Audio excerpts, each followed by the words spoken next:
Katie is a current student in my 4th grade Cambridge class. She was tested for gifted in 2nd grade using the COGAT testing. Due to her economic status, she was able to qualify for gifted services using Plan B. With Plan B, a student would need to score a 115. Katie scored a 112 on the IQ test. The state of Florida allows 3 standard deviations on this test in order to qualify. Although Katie scored a 112, she was able to be labeled gifted and start services. In my classroom, Katie tends to stick to herself, rarely engaging with other students. She is a daydreamer and needs constant redirection in class. When she does try to answer questions, she seems to be sorting through information in her head to provide the correct answer. I approached her mom after our second benchmark assessment when I noticed she dropped from a quartile 4 to a quartile 2 in ELA and math. I was concerned about the amount of time Katie needed to process her work, specifically in writing. 4th grade is the year where students have to respond to a prompt and write a response using text evidence from 3 different sources. Unfortunately, Katie was not finishing her work in class during the allotted time. When she would turn in a paper, it was unorganized and off topic. Along with our ESE specialist, she decided to call a meeting. Once we were able to schedule a meeting and a time where Katie's mom could attend, we had the following people in attendance. I was there as a classroom teacher who understood the academic challenges that Katie was facing. Our media specialist was also in attendance, as she is the gifted endorsed teacher who provides extra support for Katie in the mornings outside of our Cambridge classroom. Her mom was there along with our ESE specialist. Our school psychologist attended as a point of reference for Katie's potential options with testing for her visual motor skills.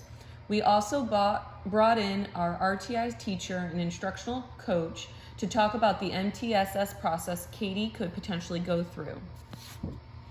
In this meeting, Mom explained that Katie was a shy child who did not even talk a lot at home. She also told us that in preschool, Katie was in occupational therapy for visual motor schools, that she was a published author for a children's book she wrote about classroom bullying. I discussed Katie's grades in the classroom. Her reading level was in early 4th grade, and she had a 3.75 in math and reading. Science grades in class were satisfactory in terms of passing the class. All grades were accomplished when Katie was given extra time to finish and thoroughly process content provided. I discussed my concerns in regards for her writing grades. I talked about how Katie was unable to finish a paper in the allotted time, how she needed constant redirection, and how she still had the use of a bookmark that showed her the structure of the writing. During the meeting, we discussed Katie's current educational plan. We reviewed her grades in my class and the state test scores before and during my class.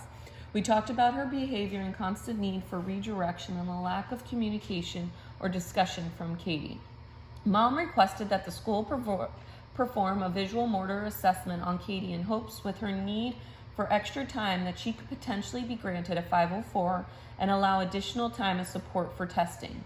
Our school psychologist discussed his concern that Katie would pass the test because of the low-level tasks the elementary part requires.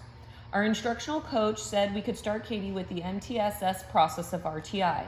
She explained the tiers in the process to which we would hope Katie would move through tier 2 and 3.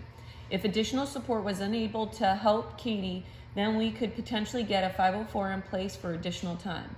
With all parties in agreement that our school psychologist would provide Katie with the visual motor assessment while we set up Katie with tier 2 support in hopes we could provide her with the tools to be successful in her education.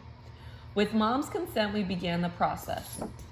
Our meeting was successful because all parties were in agreement. Our discussions were meaningful with all parties' concerns addressed. We explored all options and explained all aspects to find a solution for Katie. In the end, Katie is currently working through MTSS as a tier 2 student with an SSP. I am continuing to advocate for Katie and keep Mom and the EP team in the loop with her progress as she finds new strategies with her gifted abilities.